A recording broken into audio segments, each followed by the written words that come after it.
And so, Lavish, the organizer that we just saw there at the end, was also present at the school board meeting, Ben. And we have him on this morning, along with his partner, Courtney, who was both present at that press conference and the school board meeting last night. Thank you both so much for joining. We'll show some clips from last night's school board meeting in just a moment. But since we have you here, can you talk about why this is an issue that both of you have decided to spend so much time and resources on? Yeah, personally, it just blew my mind when I first saw the video. And what really shocked me was that it's not a one-time occurrence by any means. This type of thing happens almost daily, not only at Prior Lake High School, but surrounding suburban high schools. So once we really talked to just one of the students, we started getting literally hundreds of different testimonies and experiences that these students were having that were so similar to what Naya went through.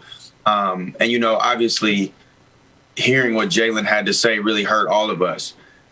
But it's such a bigger problem. It's not just one person. It's not just one school. All these racist institutions are creating this problem at a young age. So I remember when I was in high school, I got suspended 36 times my senior year, even though I had been accepted to better colleges than a lot of my fellow students. And there was only one black teacher, and nobody was there advocating for me until we had Dr. Stevens, and she actually saved me from being expelled. Oops, lost me. So I just want to be somebody that I needed for somebody else, really. That's right. That's right. Absolutely.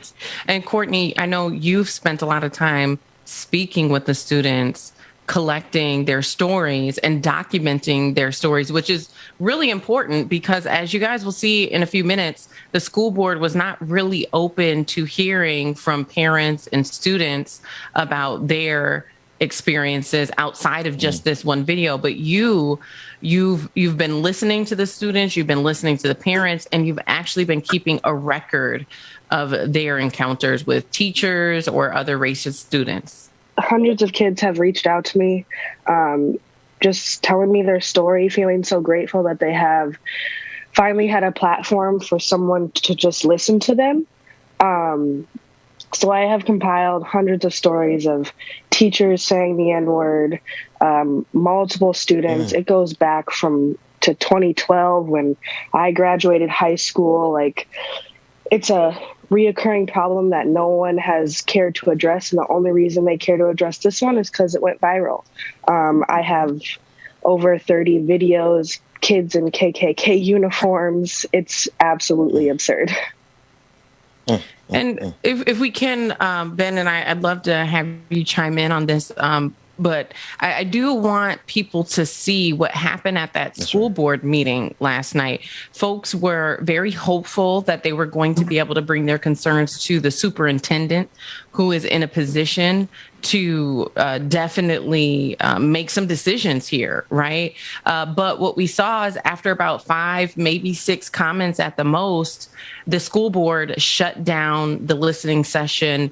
They refused to hear from anybody else. And if we can go ahead and roll that clip from last night so our viewers can see what happened. There is there's a silence. And there is no action has been taken into this situation.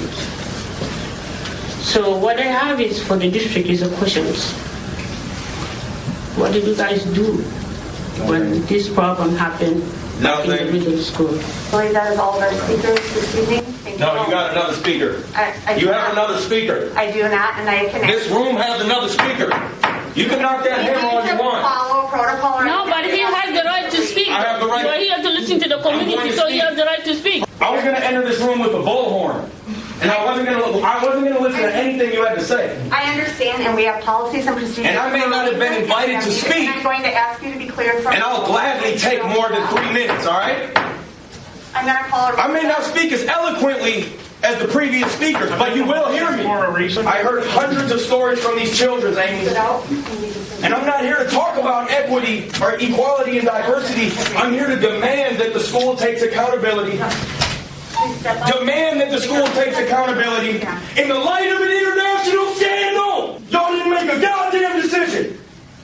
That being said, it shouldn't take the world to watch for you to have to make a decision. But not only that, Michael, Michelle, even when the world was watching, you still didn't make a fucking decision.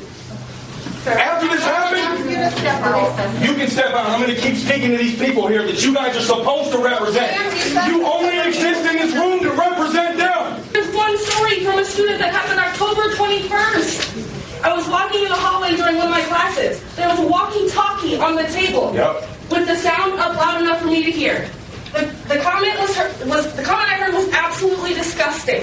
I overheard a staff member say, quote, "Look at all those black kids outside the cafeteria. Shocker." Quote, "The amount of black people outside the cafeteria is disturbing." You're not saying a bunch of white kids. Sick. That's from That's the your staff. staff. That's from the staff. That's one from just your staff. I have hundreds.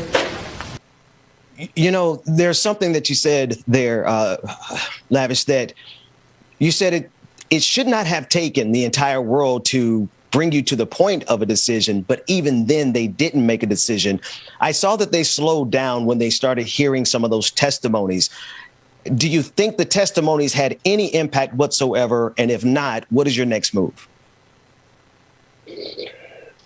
And that's something that I've been pondering on, if they were actually receiving anything. So there were 10 board members and 9 out of the 10 were white. One of them was like Hispanic. So it's a pretty close representation of what the student body looks like. So we had maybe 3 people that were listening. And I don't really know if anything got through to them verbally, but the energy was definitely felt, you know. This part that we're seeing right here is Elizabeth, Naya's sister, and she definitely gave it to him. And I think they probably received that. You can see that woman right there holding her heart. But, you know, we're not here for these like fake tears. We need immediate and massive action that they have failed to take. So whether they actually heard us or not, it's been months and they've not taken any action. And, you know, one other question I noticed, Georgia, that they didn't have tolerance for this protest, but they seem to have a lot of tolerance for the different types of protests we see in opposing the mask mandates. We see that the school boards across the country, they sit and listen to all of those parents who come and want to make sure that there's no mask mandates, but they cleared out in this instance. I just wanted to make that observation, Georgia. Yeah, absolutely. And, you know, I was going to say, I actually spoke to the communications director for Prior Lake Savage Schools and was hoping to speak one-on-one with the superintendent or other school board members. They refused to speak. They did have a statement that they read at the beginning of the school board meeting, and they also like printed it out and handed it to whoever wanted it. The one thing they really wanted to draw attention to is the fact that the student who used the N-word is no longer in the Prior Lake Savage school area. She's no longer a student there. But, you know, what concerns me is even with the police who are allegedly investigating this incident, you know, they have the evidence that they need to move forward on, especially the violation of the law that says you cannot encourage someone to kill themselves. Yeah. And so Lavish or Courtney, either one of you, you know, when you listen to that video, I'm curious to know if it was at all triggering for either one of you, you know, being Black yourself. I have said a couple of times now, like, the N-word is something that we always fight against, and we always are going to be fighting that battle because these kids are never going to learn. So for some reason, it just is a repeating habit, and it's really, really bad in this generation. What struck the biggest chord with me, you put the N-word aside, you're encouraging another person to kill themselves. And that's where it's absolutely unacceptable. It's sick, and it when watching it, I'm like, the giggles behind it. It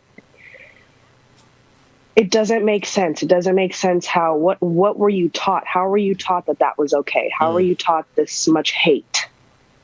And how was the school aware of this 3 weeks before this video went viral?